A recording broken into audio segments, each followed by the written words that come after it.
2025లో చంద్రబాబు నాయుడు గారి ప్రభుత్వం లెక్కల ప్రకారమే, ఇది వెరీ ఇంపార్టెంట్ పాయింట్ నేను చెప్తున్నా. 2025 సంవత్సరంలో చంద్రబాబు నాయుడు గారి ప్రభుత్వంలో వారు వేసిన లెక్కల ప్రకారం 393 మంది రైతులు ఆత్మహత్యలు చేసుకున్నారు.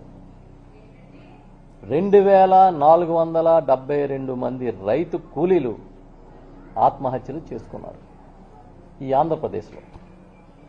ఈ డేటా అధికారికంగా ఆంధ్రప్రదేశ్ ప్రభుత్వం వెల్లడించిన డేటా ఇది. అంటే ఏ స్థాయిలో ఈ రాష్ట్రంలో వ్యవసాయం ఉందో అర్థం చేసుకోండి. ఇంత దుర్మార్గంగా వ్యవసాయ రంగాన్ని గాలికి వదిలేసి ఇవాళ వచ్చి కోకో సిటీ తెస్తా, కాఫీ టౌన్ కడతాను, మీరు వాణిజ్య పంటలే పండించండి.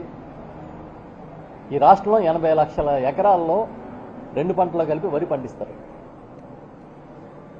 ఒక్క ముక్క వరి రైతుల గురించి మాట్లాడాలి. పోనీ ఇది నా పాలసీ, అగ్రికల్చర్ పాలసీ అని ఒక్క ముక్క మాట్లాడలేకపోయారు. ఇది నా మార్కెటింగ్ పాలసీ అని ఒక్క ముక్క మాట్లాడలేకపోయారు. ఇదిగో 393 మంది రైతులు సూసైడ్ చేసుకున్నారు అని మా లెక్కల్లో తేలింది, ఇగో ఇన్ని కుటుంబాలకి ఇంత సాయం చేశాం, లేకపోతే రైతు ఆత్మహత్యలు ఆపడానికి మా దగ్గర ఉన్న విధానం ఇదని ఒక్క ముక్క మాట్లాడలేకపోయారు. ఇది వైఫల్యం కాదా? మీ చేతగానితనం కాదా? మేము సూటిగా అడుగుతున్నాం, చెప్పండి.